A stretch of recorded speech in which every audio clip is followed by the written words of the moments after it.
Assalamualaikum sahabat-sahabat. Alhamdulillah dan terima kasih kepada yang sudah like dan subscribe. Semoga selalu dalam lindungan Allah dan dipanjangkan keberkahan umurnya. Sebelum menyimak kisahnya, sempatkanlah subscribe channel ini dan tulis sholawat Nabi di kolom komentar sebagai tanda penghormatan kita kepada beliau.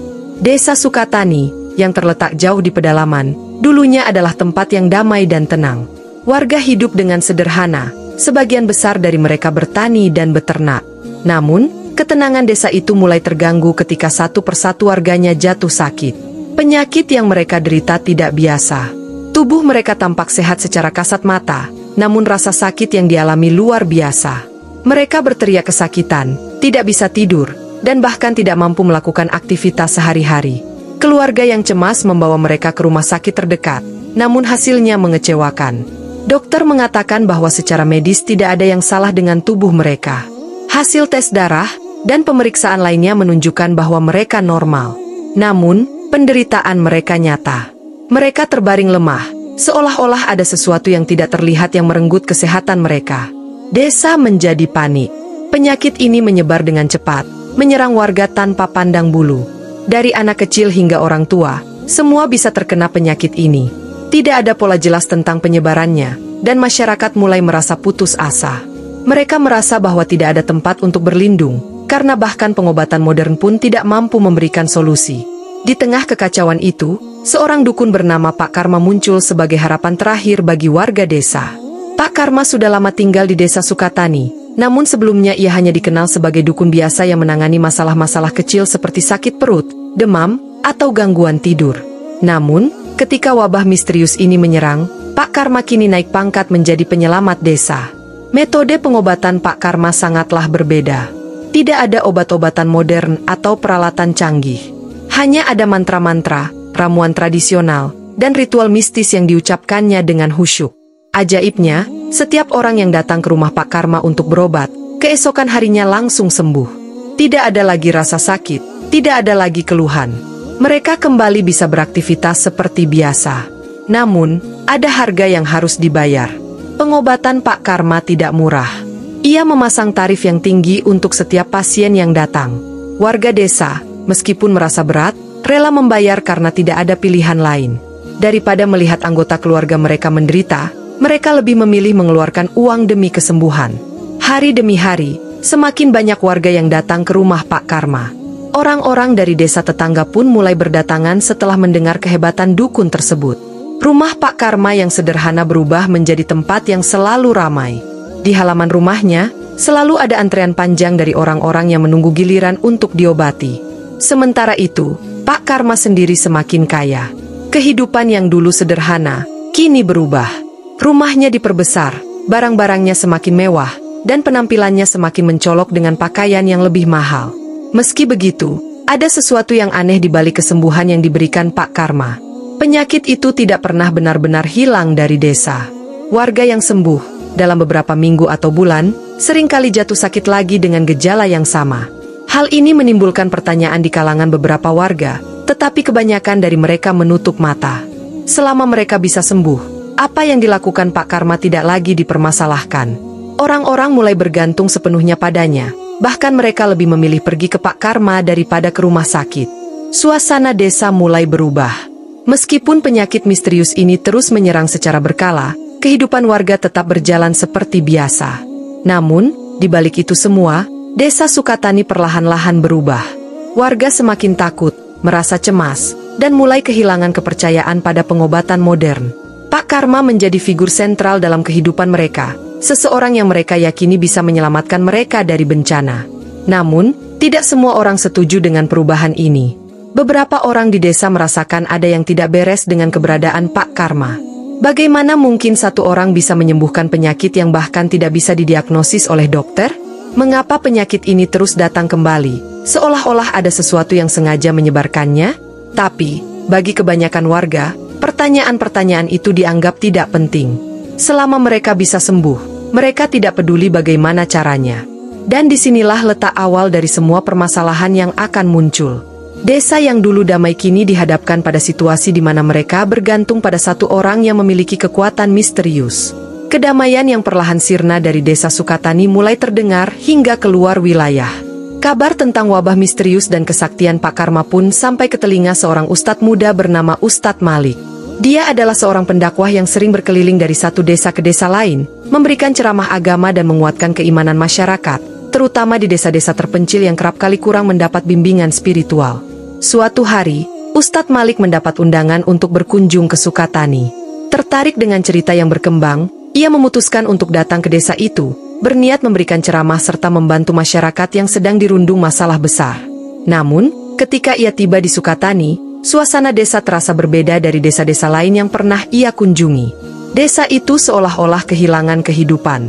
Meski banyak rumah di sepanjang jalan, hampir tidak ada orang yang beraktivitas di luar.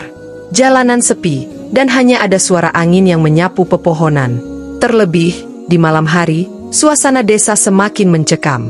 Pada malam pertama kedatangannya, Ustadz Malik mengadakan ceramah di masjid desa. Ia berharap bisa bertemu dengan banyak warga, mengajak mereka untuk kembali merapatkan barisan dalam ibadah bersama.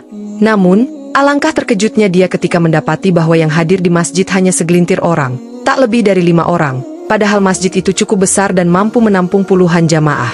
Setelah menyelesaikan ceramah, Ustadz Malik yang penasaran pun bertanya kepada seorang jamaah tua yang tampak rajin beribadah, "Pak, apakah di desa ini memang setiap malam masjid selalu sepi seperti ini? Padahal saya melihat pemukiman cukup padat, tetapi masjidnya kosong." Jamaah tua itu menunduk sejenak, tampak ragu untuk menjawab. Setelah menghela napas panjang, ia berkata, "Sebenarnya, masjid ini dulunya ramai, Ustadz. Namun, semenjak penyakit aneh itu menyerang, warga desa jadi takut keluar rumah, terutama di malam hari. Mereka takut wabah itu menyebar lebih parah di waktu malam, dan banyak yang memilih berobat ke dukun di ujung desa, Pak Karma." "Pak Karma?" tanya Ustadz dengan nada penasaran. "Ya, dukun terkenal di sini. Orang-orang mempercayainya karena banyak yang sembuh setelah berobat padanya. Mereka bilang cukup sekali datang, keesokan harinya langsung sembuh. Sejak itu, warga lebih memilih datang ke Pak Karma daripada berdoa di masjid," jawab jamaah itu dengan nada pasrah. Ustadz Malik merasa ada yang janggal. Bukankah seharusnya warga desa lebih berpegang pada Allah dan berdoa di masjid untuk meminta perlindungannya? Mengapa mereka lebih percaya pada dukun? "Apa boleh buat Pak Ustadz? Orang-orang di sini lebih takut dengan penyakit daripada meninggalkan salat. Kami pun tidak berani melawan arus, apalagi kalau sudah berurusan dengan Pak Karma. Dia sangat dihormati di sini." Malam itu, Ustadz Malik merenung panjang di kamarnya. Ada sesuatu yang terasa tidak wajar. Penyakit misterius yang tidak dapat didiagnosis oleh medis, dukun yang tiba-tiba menjadi pusat kepercayaan warga, dan masjid yang sepi dari jamaah. Semua ini seperti mengarah pada satu pola yang gelap dan berbahaya. Pagi harinya, Ustadz Malik memutuskan untuk mengunjungi beberapa rumah warga yang sedang sakit. Ia ingin melihat langsung kondisi mereka dan mencari tahu lebih dalam tentang wabah aneh yang menimpa desa ini. Rumah pertama yang ia kunjungi adalah milik Pak Andi, seorang warga yang sudah lama jatuh sakit. Ketika Ustadz Malik memasuki rumah Pak Andi, ia disambut oleh istri Pak Andi yang tampak murung. "Pak Andi sudah sakit hampir sebulan, Ustadz," ujar istrinya. "Dokter tidak tahu apa yang salah. Tubuhnya terlihat sehat, tetapi dia terus mengerang kesakitan, tidak bisa tidur, dan kadang-kadang bicara tidak karuan." Ustadz Malik mendekati Pak Andi yang terbaring di tempat tidur. Matanya cekung, tubuhnya gemetaran, dan ia merintih pelan. Melihat kondisi Pak Andi, Ustadz Malik merasakan sesuatu yang tidak beres, seakan-akan ada kekuatan gelap yang menyelimuti tubuhnya. Dengan khusyuk, Ustadz Malik berdoa, meminta petunjuk dari Allah untuk memahami apa yang sebenarnya terjadi. Dalam keheningan, Ustadz Malik mulai menerawang lebih jauh. Pikirannya mencoba menembus tabir di balik penderitaan yang dialami warga desa ini. Dan di sanalah ia melihatnya. Sebuah bayangan kelam yang melayang di antara para warga yang sakit, seolah-olah menghisap energi mereka, mengendalikan penderitaan mereka. Sumber penyakit itu bukanlah sesuatu yang bisa dilihat oleh mata biasa, namun ada kekuatan jahat yang bekerja di balik layar. Sesuatu atau seseorang di desa ini sengaja membuat orang-orang sakit untuk mengambil keuntungan dari penderitaan mereka. Ustadz Malik mulai curiga bahwa semua ini berkaitan dengan dukun Pak Karma. Ada sesuatu yang tidak beres dengan cara dia menyembuhkan orang-orang. Bukannya benar-benar menyembuhkan, tapi seolah-olah ia memberikan solusi sementara, hanya untuk membuat mereka kembali sakit dan terus bergantung padanya. Dengan tekad yang kuat, Ustadz Malik memutuskan untuk menemui lebih banyak orang di desa ini dan mencari tahu apa yang sebenarnya terjadi. Ia tahu, perjalanan ini akan membawanya pada kebenaran yang pahit. Namun ia siap menghadapi apapun demi menyelamatkan warga Sukatani dari cengkraman kekuatan jahat yang tak terlihat. Setelah melihat kondisi warga yang sakit dan merasakan adanya kekuatan gelap yang tak kasat mata, Ustadz Malik semakin yakin bahwa ada sesuatu yang tidak beres di desa Sukatani. Dia menyadari bahwa ini bukanlah penyakit biasa. Ada kekuatan mistis yang bermain di sini, dan Pak Karma, dukun yang dihormati warga desa, tampaknya terlibat lebih jauh daripada yang terlihat di permukaan. Keesokan harinya, Ustadz Malik memutuskan untuk mendatangi lebih banyak rumah warga yang menderita penyakit misterius ini. Dia ingin memahami lebih dalam bagaimana penyakit ini bekerja, bagaimana ia menyerang, dan mengapa tidak ada satupun pengobatan medis yang berhasil. Setiap kali ia memasuki rumah orang sakit, situasinya selalu sama. Pasien tampak sehat secara fisik, namun kesakitan luar biasa seolah-olah ada sesuatu yang menggerogoti jiwa mereka. Ada yang terus mengerang tanpa henti, ada yang menggigil hebat, dan ada yang berbisik-bisik halus tentang hal-hal tak masuk akal. Di setiap rumah yang ia kunjungi, warga selalu mengulang cerita yang sama. Setelah berobat ke Pak Karma, mereka sembuh hanya dalam 1 malam. Namun anehnya, penyakit tersebut selalu kembali beberapa minggu atau bulan kemudian, bahkan kadang-kadang dalam bentuk yang lebih parah. Ustadz Malik merasa semakin curiga. Tampaknya, kesembuhan yang diberikan oleh Pak Karma hanyalah sementara, seperti tambalan kecil yang menutupi luka besar di baliknya. Salah satu rumah yang menarik perhatian Ustadz Malik adalah rumah Bu Lastri, seorang ibu muda yang baru saja sembuh setelah pergi ke Pak Karma. Bu Lastri terlihat sehat di luar, namun matanya penuh kekosongan. Ustadz Malik mendekatinya dan bertanya, "Bagaimana kabarmu sekarang, Bu? Apakah sudah benar-benar merasa sembuh?" Ibu Lastri mengangguk. "Alhamdulillah, saya merasa lebih baik, Ustadz. Tapi ada yang aneh. Sejak saya pergi ke Pak Karma, saya selalu merasa seperti ada yang mengawasi saya, meskipun saya sendirian. Kadang-kadang di malam hari, saya mendengar bisikan-bisikan, suara yang memanggil saya." "Bisikan?" tanya Ustadz Malik dengan serius. "Apa yang mereka katakan?" Ustadz Malik menyadari bahwa ada lebih dari sekedar penyakit fisik yang terjadi di sini. Ada sesuatu yang jauh lebih menyeramkan, kekuatan jahat yang bekerja di luar kemampuan manusia biasa. Ustadz Malik memutuskan untuk melakukan rukyah di rumah Bu Lastri, mencoba membersihkan rumah itu dari pengaruh jahat yang mungkin menyertainya. Saat ia memulai rukyah, Bu Lastri tiba-tiba meronta-ronta dan berteriak. Tubuhnya bergetar hebat, seakan-akan ada sesuatu yang berusaha keluar dari dalam dirinya. Namun setelah beberapa saat, dia terdiam dan tenang. Ustadz Malik melihatnya dengan penuh keprihatinan. "Bu, saya rasa penyakit yang menimpa desa ini bukanlah hal yang bisa dijelaskan oleh medis.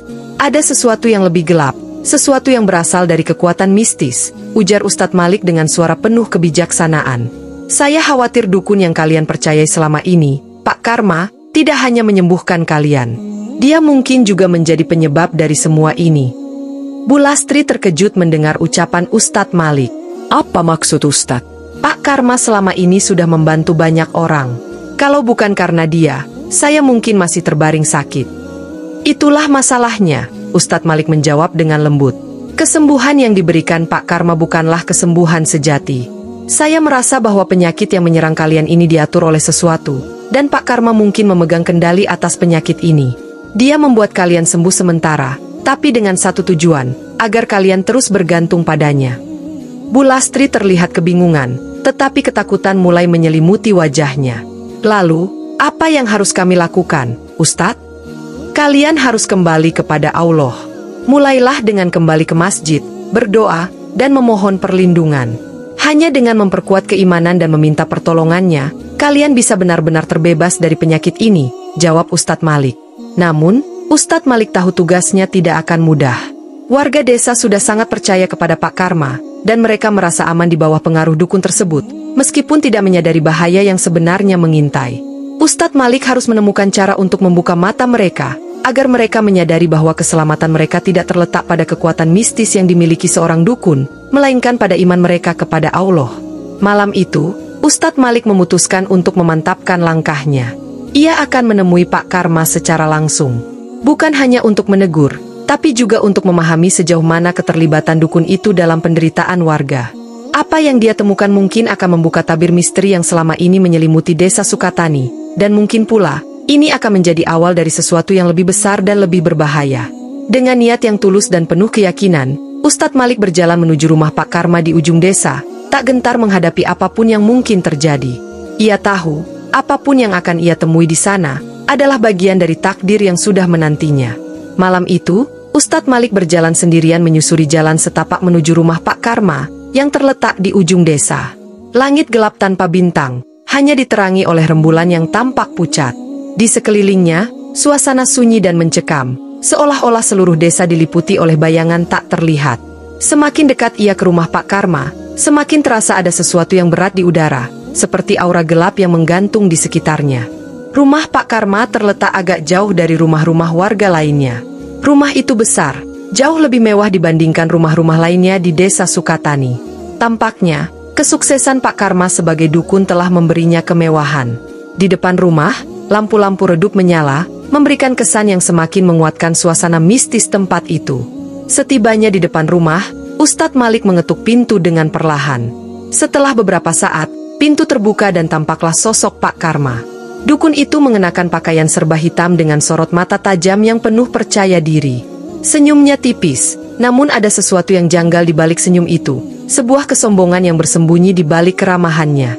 "Oh Ustadz Malik, saya sudah mendengar banyak tentang Anda," kata Pak Karma dengan nada ramah namun dingin. "Apa yang membawa Anda ke sini malam-malam begini? Apa Anda sakit? Atau hanya ingin tahu lebih banyak tentang desa ini?" "Saya datang bukan untuk berobat, Pak Karma. Saya datang karena saya merasa ada sesuatu yang salah di desa ini. Warga desa semakin sering sakit, dan meskipun Anda terlihat menyembuhkan mereka, penyakit itu selalu kembali." Pak Karma tertawa kecil, suaranya terdengar sinis. "Ustadz, Anda seharusnya bersyukur saya ada di sini. Tanpa saya, desa ini sudah lama tenggelam dalam penderitaan. Saya yang membuat mereka sembuh, bukan Anda, bukan dokter, apalagi doa-doa yang tidak mereka mengerti." Ustadz Malik menahan diri untuk tetap tenang. "Tapi kesembuhan yang Anda berikan bukanlah kesembuhan sejati, Pak Karma. Warga desa sembuh hanya sementara, tapi tak lama kemudian, mereka jatuh sakit lagi. Ada sesuatu yang Anda sembunyikan dari mereka, dan saya rasa itu bukan sesuatu yang baik." Mata Pak Karma yang tadi tampak ramah kini berubah menjadi tajam dan penuh ancaman. "Anda tahu apa, Ustadz? Saya tidak peduli dengan apa yang Anda katakan. Warga di sini percaya pada saya. Mereka bergantung pada saya. Anda hanyalah pendatang di desa ini, tidak punya hak untuk mencampuri urusan saya. Bukan saya yang perlu Anda takuti, Pak Karma. Anda bermain-main dengan sesuatu yang jauh lebih besar. Anda telah memanfaatkan penderitaan orang lain untuk keuntungan pribadi. Anda tahu betul bahwa penyakit ini bukan alami, bahwa Anda sendiri yang menyebabkan penderitaan itu agar mereka terus datang kepada Anda dan membayar Anda," balas Ustadz Malik dengan suara tenang namun penuh ketegasan. Pak Karma tidak lagi tersenyum. Wajahnya berubah menjadi kaku dan penuh amarah. "Apa yang saya lakukan adalah untuk kebaikan mereka. Tanpa saya, mereka tidak akan bisa bertahan. Saya memberikan mereka harapan, saya memberikan mereka kehidupan." "Kehidupan apa yang Anda berikan, Pak Karma? Kehidupan yang penuh ketergantungan pada Anda? Ini bukan kehidupan, ini penipuan. Anda memanfaatkan kepercayaan mereka untuk memperkaya diri Anda sendiri. Tapi ingat, segala sesuatu ada akhirnya. Kebenaran akan selalu terungkap," kata Ustadz Malik, matanya tajam menatap Pak Karma. Pak Karma tampak terdiam sejenak, namun kemudian ia berkata dengan suara rendah dan penuh ancaman, "Kalau begitu, Ustadz, kita lihat siapa yang lebih kuat. Anda mungkin punya doa-doa Anda, tapi saya punya kekuatan yang lebih besar dari itu. Saya sudah lama berkuasa di desa ini, dan saya tidak akan membiarkan seorang pendatang seperti Anda menghancurkannya." Ustadz Malik lalu pergi karena Ustadz Malik tahu bahwa perdebatan ini tidak akan membawa hasil, dan Pak Karma sudah terlalu terjebak dalam kegelapan. Namun, Ustadz Malik tidak menyerah. Ia tahu, ada satu cara untuk mengalahkan kekuatan gelap yang sedang mencengkeram desa ini, dan itu adalah dengan membangkitkan kembali keimanan warga desa kepada Allah. Di perjalanan pulang, Ustadz Malik tidak sengaja bertemu dengan seorang warga desa yang kebetulan sedang lewat. Warga tersebut mendengar sebagian percakapan antara Ustadz Malik dan Pak Karma, dan rasa penasaran serta ketakutannya membuatnya mendekat. "Ustadz, saya dengar tadi percakapan Anda dengan Pak Karma.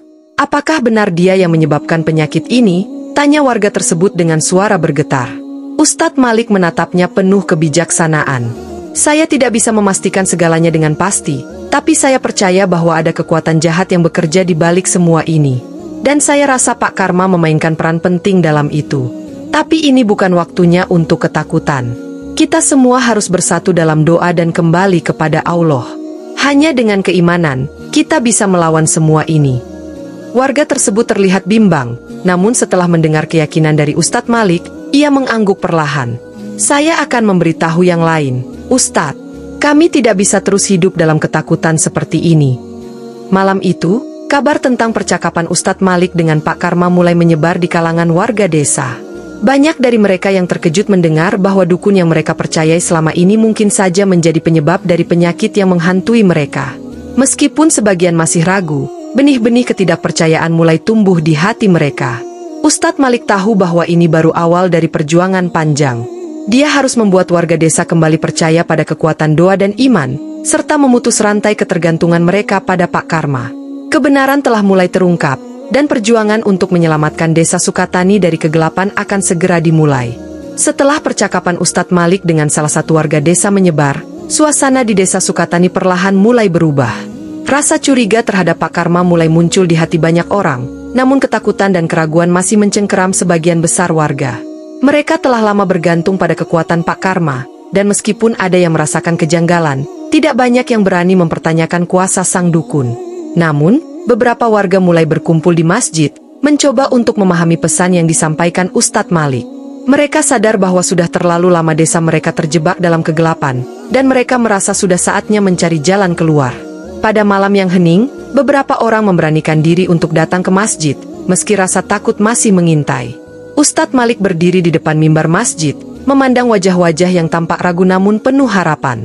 Saudara-saudaraku, ia memulai dengan suara yang lembut tapi tegas. Allah telah memberi kita kekuatan, lebih dari apa yang bisa dilakukan manusia atau kekuatan gaib lainnya. Apa yang selama ini menimpa kalian bukanlah ujian biasa. Warga yang hadir di masjid mendengarkan dengan penuh perhatian. Salah satu di antara mereka, Pak Slamet, seorang warga tua yang selama ini sering berobat ke Pak Karma, angkat bicara. Ustadz, kami tahu apa yang Anda katakan itu benar, tapi bagaimana kami bisa melawan ini semua? Kami takut, setiap kali kami mencoba untuk keluar dari rumah, kami merasa terancam oleh penyakit ini. Pak Karma selalu ada untuk menyelamatkan kami. Ustadz Malik menatap Pak Slamet dengan penuh keprihatinan. Pak Slamet, kita tidak bisa terus hidup dalam ketakutan. Ketergantungan pada Pak Karma bukanlah solusi. Setiap penyakit yang beliau sembuhkan hanyalah sementara, karena sumber penyakit itu tidak pernah hilang. Kita harus mengandalkan diri pada kekuatan Allah, bukan pada manusia yang mempermainkan kita. Kemudian, Ustadz Malik memimpin sholat berjamaah dan diikuti oleh sebagian warga yang mulai memberanikan diri datang ke masjid. Suasana malam itu terasa berat, namun juga penuh harapan. Setiap kali doa terucap, hati mereka semakin yakin bahwa ini adalah jalan yang benar, bahwa hanya dengan kembali kepada Allah, mereka akan terbebas dari penderitaan yang menimpa desa mereka. Setelah sholat selesai, Ustadz Malik kembali berbicara. Saya tidak meminta kalian untuk langsung menghadapi Pak Karma, tapi mulailah dari diri kalian sendiri. Jangan lagi bergantung pada kekuatan manusia, apalagi pada kekuatan yang jelas-jelas menyesatkan. Ayo kita bangkitkan kembali semangat keimanan di desa ini, bersama-sama. Esok harinya, semakin banyak warga yang datang ke masjid. Perlahan namun pasti, suasana desa yang tadinya sunyi dan penuh ketakutan mulai berubah. Malam-malam yang sebelumnya mencekam kini mulai diisi dengan sholat berjamaah dan doa bersama. Meskipun masih ada yang takut, mereka mulai merasakan bahwa bersama-sama, mereka bisa melawan penyakit dan teror yang selama ini menguasai desa mereka. Pak Karma, yang menyadari bahwa pengaruhnya semakin melemah, berusaha keras mencari cara untuk menghentikan kebangkitan warga desa. Namun, semakin ia berusaha, semakin kuat pula iman warga yang telah tersadarkan oleh ajakan Ustadz Malik. Di setiap rumah, lantunan doa mulai terdengar, menggantikan bisikan-bisikan gelap yang dulu menyelimuti mereka. Pak Karma tahu, waktunya semakin habis. Perlawanan ini akan segera mencapai puncaknya, dan ia harus bersiap menghadapi apa yang akan datang. Malam itu, suasana di desa Sukatani berubah menjadi lebih gelap dari biasanya. Meskipun beberapa warga sudah mulai menemukan harapan melalui doa dan kembali ke masjid, masih ada ketegangan yang tersisa. Kabar bahwa Pak Karma adalah dalang dari semua penderitaan di desa mulai menyebar cepat. Amarah mereka, yang telah lama dipendam, siap meledak kapan saja. Di sudut desa, beberapa warga yang sudah lama merasa tertipu oleh Pak Karma berkumpul. Mereka tidak lagi bisa menahan diri setelah mengetahui kenyataan yang terungkap melalui Ustadz Malik. Faisal, yang menjadi salah satu pemimpin perlawanan, berdiri di depan kelompok warga dengan wajah yang tegang. "Sudah cukup," seru Faisal dengan suara penuh emosi. "Kita tidak bisa membiarkan Pak Karma terus mempermainkan kita. Dia yang membuat kita semua sakit, dia yang menjauhkan kita dari Allah. Ini saatnya untuk bertindak." Beberapa warga yang membawa obor mulai bergerak maju, semangat mereka berkobar. Mereka berjalan dengan langkah-langkah tegas menuju rumah Pak Karma yang terletak di ujung desa. Wajah mereka dipenuhi kemarahan, keinginan untuk membalas dendam atas penderitaan yang telah mereka alami selama bertahun-tahun. Ketika mereka tiba di depan rumah Pak Karma, suasana terasa semakin tegang. Rumah sang dukun yang dulu dipandang sebagai tempat penuh kekuatan kini hanya tampak sebagai simbol kebohongan dan manipulasi. Warga desa berhenti sejenak di depan pintu, sebelum salah satu dari mereka berteriak, "Bakar rumahnya! Hancurkan tempat ini!"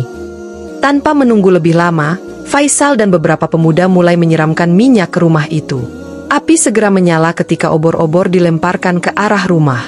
Api yang awalnya kecil perlahan-lahan menjalar, menjilat-jilat kayu yang rapuh. Warga lainnya mulai bersorak, seolah-olah dengan membakar rumah itu, mereka membakar semua rasa takut dan penindasan yang selama ini membelenggu mereka.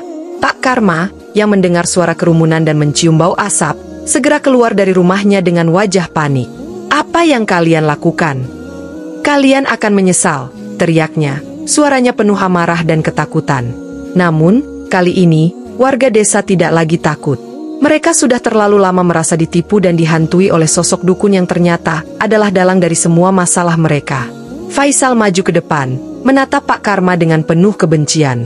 "Kamu sudah terlalu lama menyiksa kami. Sekarang, lihat apa yang terjadi pada dirimu." Dengan cepat, warga desa mulai mendekati Pak Karma. Mereka tidak lagi melihatnya sebagai penyembuh, melainkan sebagai sumber dari segala penderitaan mereka. Tanpa memberi waktu bagi Pak Karma untuk membela diri, beberapa orang mulai menyerangnya. Teriakan dan pukulan mengisi udara malam itu. Pak Karma, yang selama ini merasa tak tersentuh oleh kekuatan mistisnya, kini tidak berdaya menghadapi kemarahan warga desa yang telah meledak. Tubuhnya terhuyung-huyung ketika satu demi satu pukulan mendarat di wajah dan tubuhnya. Meskipun beberapa warga mencoba menghentikan kekerasan yang terjadi, sebagian besar dari mereka sudah terlanjur terbawa oleh amarah. "Sudah cukup," teriak seorang ibu tua yang berdiri di tengah kerumunan, suaranya bergetar. "Kita sudah tahu siapa yang salah di sini, tapi jangan sampai kita berubah menjadi kejam seperti dia." Namun, teriakan itu tenggelam di tengah lautan amarah yang tidak bisa dibendung. Api terus membesar, membakar rumah Pak Karma dengan cepat. Sementara itu, sang dukun terbaring di tanah, tubuhnya dipenuhi luka. Nafasnya tersengal-sengal, dan matanya yang penuh ketakutan tampak melihat akhir dari kekuasaannya yang dulu begitu ia banggakan. Ia berusaha berkata sesuatu, tetapi kata-katanya tersendat, tidak terdengar oleh kerumunan yang semakin beringas. Beberapa saat kemudian, setelah serangan itu reda, warga yang masih tersisa hanya melihat tubuh Pak Karma yang tak lagi bergerak. Dukun yang dulu ditakuti, kini hanya tersisa sebagai sosok yang terbaring tak berdaya, tubuhnya penuh luka akibat amukan warga. Sebagian warga yang sudah terlanjur emosional baru menyadari apa yang telah mereka lakukan. Beberapa dari mereka mulai menangis, merasakan campuran antara lega dan rasa bersalah yang mendalam. Faisal, yang sejak awal memimpin gerakan ini, terdiam. Ia menatap tubuh Pak Karma dengan tatapan kosong, sadar bahwa meskipun keadilan telah ditegakkan, ada sesuatu yang rusak dalam diri mereka. "Apakah kita terlalu jauh?" gumamnya pelan. Ustadz Malik, yang terlambat tiba di lokasi, hanya bisa menatap pemandangan yang terjadi di depannya dengan penuh keprihatinan. Ia melihat rumah Pak Karma yang terbakar habis, dan tubuh sang dukun yang sudah tak lagi bernyawa. Dalam hatinya, ia tahu bahwa keadilan sudah ditegakkan, namun cara yang ditempuh terlalu kejam. Dengan langkah tenang, Ustadz Malik mendekati warga yang masih berkumpul, mencoba menenangkan mereka. "Saudara-saudaraku, Allah Maha Adil. Apa yang telah terjadi adalah akibat dari perbuatan yang salah. Tapi kita tidak boleh membiarkan diri kita jatuh ke dalam jurang kebencian dan kekerasan." Warga yang mendengar ucapan Ustadz Malik perlahan-lahan mulai menundukkan kepala, menyadari bahwa meskipun mereka telah membebaskan diri dari kejahatan, ada luka yang masih tertinggal dalam diri mereka. Malam itu, api yang membakar rumah Pak Karma juga membakar semua kenangan buruk yang telah lama menyelimuti desa Sukatani. Namun, di balik api itu, tersisa pelajaran berharga tentang batas antara mencari keadilan dan jatuh ke dalam kebencian. Desa Sukatani kini bebas dari kekuasaan Pak Karma, namun luka yang ditinggalkan masih akan membutuhkan waktu untuk sembuh. Dan dalam keheningan malam, warga desa mulai memahami bahwa perjuangan mereka belum selesai, karena setelah semua ini, mereka harus belajar untuk memaafkan diri mereka sendiri. Demikianlah kisahnya. Kurang lebihnya mohon maaf. Jangan lupa subscribe, like dan tulis sholawat Nabi.